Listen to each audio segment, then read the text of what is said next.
Friends and families, welcome to free baking class by Elfin. இன்றைக்கி என்ன recipe பார்க்க போகிறோம்னா, ஸ்பாஞ்சான சாஃப்டான ஒரு டியூட்டி ஃப்ரூட்டி கேக்கு தான் பார்க்க போகிறோம். இந்த கேக்கு எப்படி ஈஸியாக செய்கிறதுன்னு இந்த வீடியோவில் நான் தெளிவாக சொல்லியிருக்கேன். வீடியோவை ஸ்கிப் பண்ணாமல் பாருங்கள், அப்போ தான் உங்களுக்கு தெளிவாக புரியும். நீங்கள் ஃப்ரீயாகவே பேக்கிங் கற்றுக்கணுமா, பேக்கிங் கற்றுக்க ஆசையாக இருக்கீங்களா, ஜஸ்ட்டு நம்ம சேனலை சப்ஸ்கிரைப் மட்டும் பண்ணுங்கள். நீங்கள் ஃப்ரீயாகவே பேக்கிங் கற்றுக்க A to Z பேக்கிங் பற்றின எல்லா டவுட்ஸும் எல்லா ரெசிபீஸும் இந்த சேனலில் நாங்கள் ஃப்ரீயாகவே அப்லோட் பண்ணுறோம். ஜஸ்ட்டு சப்ஸ்கிரைப் மட்டும் பண்ணி ஜாயின் பண்ணிக்கோங்க. ஃபஸ்ட்டு ஓடிஜியை 10 மினிட்ஸ்க்கு டைமரை ஆன் பண்ணிவிட்டு டாப் அண்ட் பாட்டம் ராடு செக்ஷனை ஆன் பண்ணிக்கோங்க. நெக்ஸ்ட்டு 180 டிகிரிக்கு கரெக்டாக, அதாவது 180 டிகிரியில் ப்ரீஹீட் ஆன் பண்ணிக்கோங்க.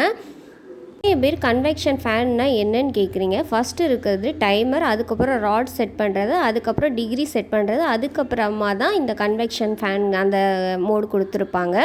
இது பிளெயினாக இருக்கிறது, வெறும் கட்டம். அதுக்கப்புறம் அந்த ஃபேன் சுற்றுறது, அந்த ஆப்ஷன் நம்ம ஆஃபில் தான் வச்சுருப்போம். இப்போ நான் ஆன் பண்ணியிருக்கேன்.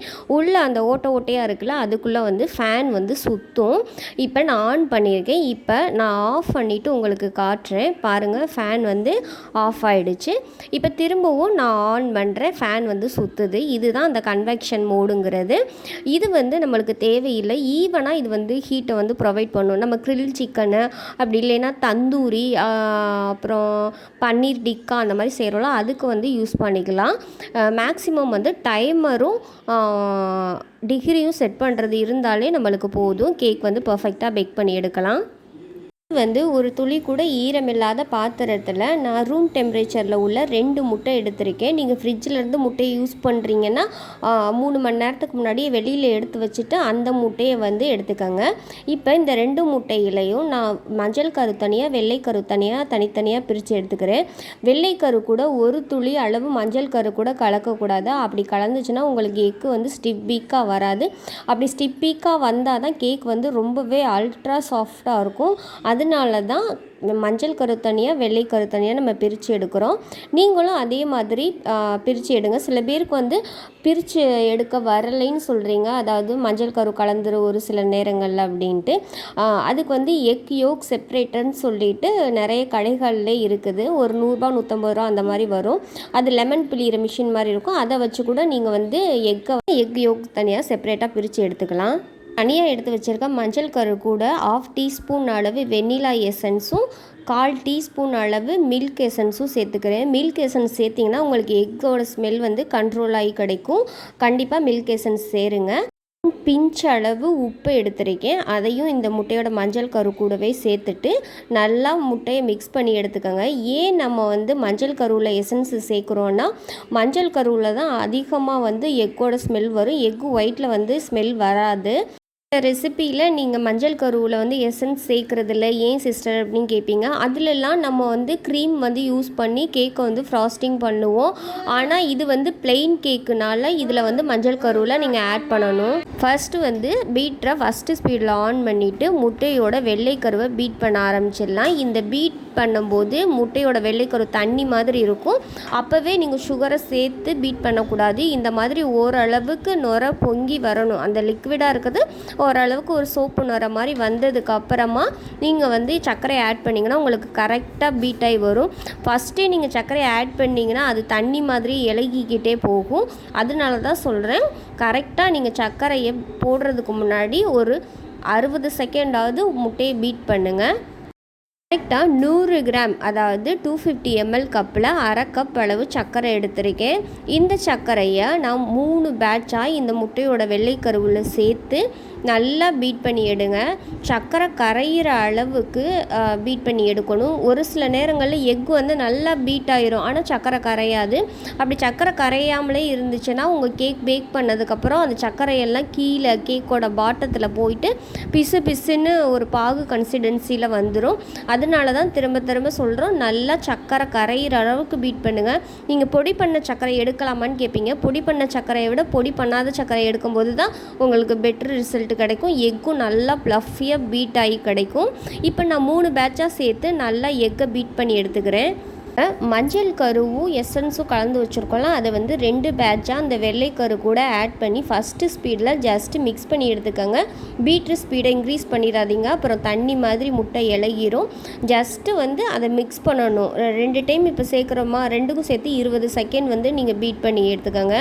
அப்படி பீட் பண்ணதுக்கப்புறம் ஆஃப் பண்ணிவிட்டு ஒரு ஸ்பேச்சுலா வச்சு ஈவனாக நல்லா மிக்ஸ் பண்ணி எடுத்துக்கோங்க. ரொம்ப போட்டு கிண்டிடாதீங்க, ஜஸ்ட்டு ஒரு ஸ்பேச்சுலா வச்சு கிண்டி எடுத்துக்கோங்க. இப்போ நம்ம ட்ரை இன்க்ரீடியன்ட் ரெடி பண்ணிடலாம். ஒரு பவுல் வச்சுட்டு அதில் சல்லடை வச்சுட்டு ml கப்பில் 1/2 கப் அளவு மைதா, அதாவது 60 கிராம், அது கூடவே 1 டீஸ்பூன் அளவு கார்ன்ஃப்ளவர் மாவு, 1/2 டீஸ்பூன் பேக்கிங் பவுடர், இது எல்லாத்தையும் சேர்த்துட்டு நல்லா சளிச்சு எடுத்துக்கிறேன். ட்ரை இன்க்ரீடியண்ட் எல்லாம் நான் 3 டைம் கண்டிப்பாக சளிச்சு எடுத்துக்கிறேன். அப்போ தான் உங்களுக்கு பெட்டர் ரிசல்ட் கிடைக்கும். ஏன்னா மைதாவோட ஒவ்வொரு துகள்களுக்குள்ளேயும் பேக்கிங் பவுட்ரு வந்து சேரணும். அந்த கார்ன்ஃப்ளவர் மாவும் சேர்ந்தால் தான் உங்களுக்கு வந்து அது கரெக்டாக ஈவனாக வந்து ஹைட் ஆகி கிடைக்கும்.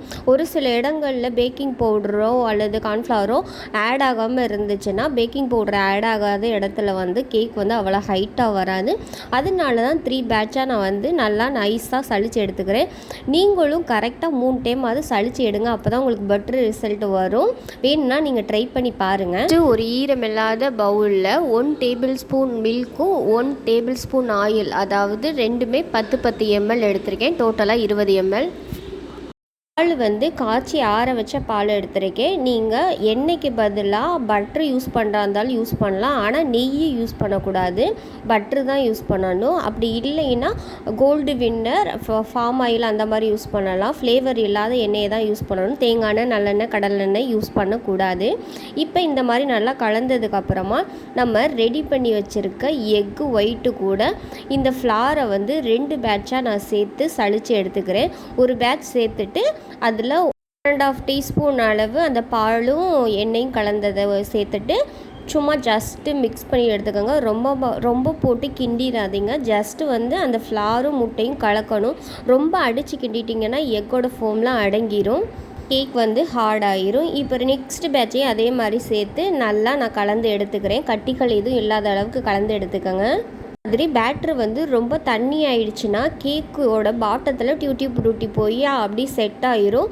நடுவில் மேலே அந்த மாதிரியெல்லாம் டியூட்டி ஃப்ரூட்டி வந்து இருக்காது. அதனால முடிஞ்ச அளவுக்கு ஸ்லோவாக மிக்ஸ் பண்ணி அந்த எக்கையும் மாவையும் கலந்து எடுத்துக்கோங்க. தண்ணி அதாவது ரொம்ப போட்டு அடிச்சு கிண்டிட்டிங்கன்னா லிக்விட் ஆயிரும். அதாவது கொஞ்சம் கெட்டியாக இருக்கிறது தண்ணி ஆயிடும். ஒரு ட்ரையான பவுலில் நான் 1/4 கப் அளவு மைதா எடுத்திருக்கேன். அது கூடவே 1/4 கப் அளவு டியூட்டி ஃப்ரூட்டி எடுத்திருக்கேன். இது ரெண்டையும் நல்லா மிக்ஸ் பண்ணிக்கோங்க. அதாவது அந்த டியூட்டி ஃப்ரூட்டி மேலே வந்து மைதா வந்து ஒட்டணும், அதுதான் கான்செப்ட்டு. எப்படி செய்கிறோன்னா, அந்த மாவு கூட டியூட்டி ஃப்ரூட்டியை நீங்கள் சேர்க்கும்போது அதோட ஈரப்பதம் வந்து அந்த மாவு கூட சேர்ந்து இன்னும் கொஞ்சம் இலகிரும். அப்போ இலகும்போது அந்த டியூட்டி ஃப்ரூட்டிலாம் அடியில் போய் செட் ஆயிரும். அப்படி செட் ஆகாமல் இருக்கிறதுக்கு தான் இந்த மாதிரி கலந்து அதை வந்து ஒரு சல்லடையை வச்சு சலிச்சிங்கன்னா கீழே வந்து மாவெல்லாம் போயிடும், மேலே வந்து வெறும் டியூட்டி ஃப்ரூட்டி மட்டும் இருக்கும். அப்படி தான் நம்ம எடுக்கணும், அதுதான் ப்ரொசீஜரு.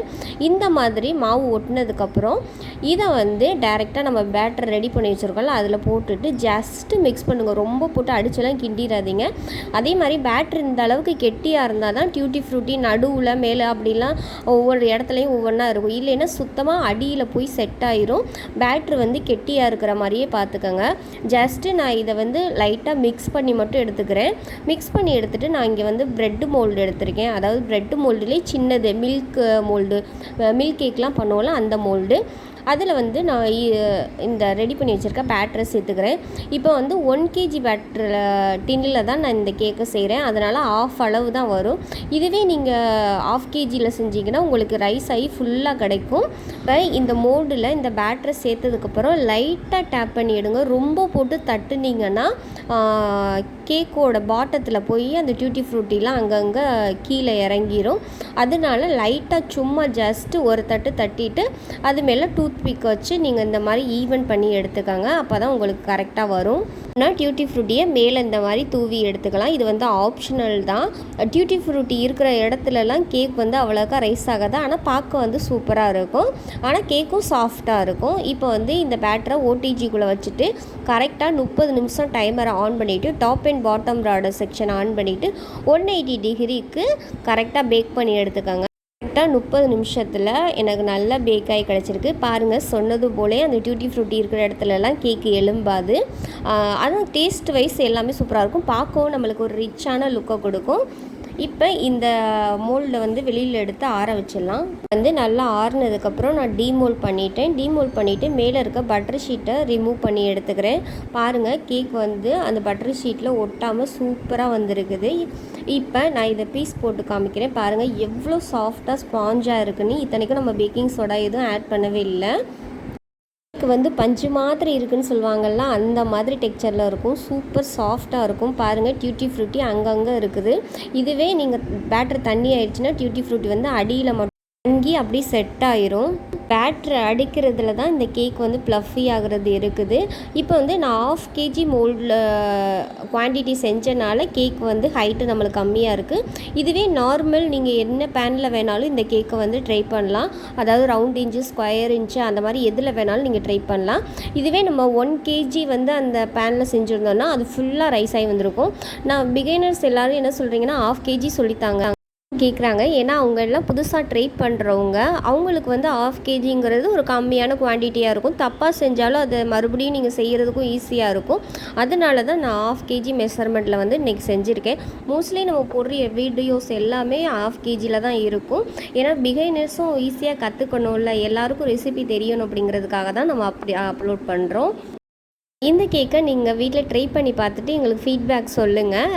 Thank you for all. இப்போ வந்து நிறைய பேர் வந்து சப்ஸ்கிரைபர் கேள்விகள் கேட்டிருந்தாங்க. அவங்களுக்கு முடிஞ்ச அளவுக்கு நான் ரிப்ளை பண்ணிவிட்டு ஒரு சில பேருக்கு வீடியோவில் சொல்கிறேன் அப்படின்னு சொல்லியிருந்தேன். ஏன்னா அவங்க வந்து பெரிய லென்த்தான கொஸ்டினாக கேட்டிருந்தாங்க. அதனால் என்னால் அதில் வந்து சொல்ல முடியல. நான் இப்போ சொல்கிறேன்.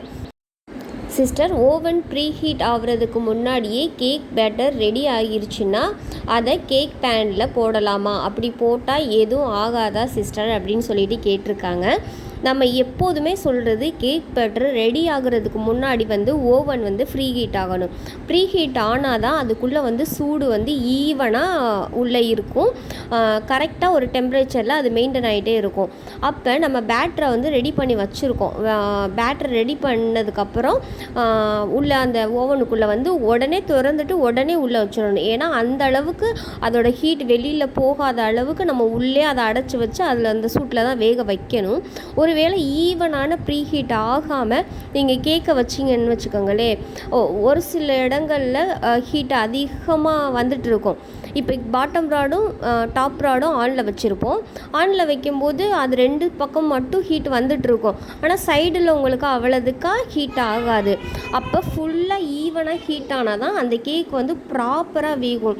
அப்படி நீங்கள் ஈவனாக ப்ரீ ஹீட் ஆகாமல் உள்ளே வச்சிங்கன்னா ஒரு சில நேரங்களில் கேக் வந்து நடுவில் உள்ளே இறங்கிரும்.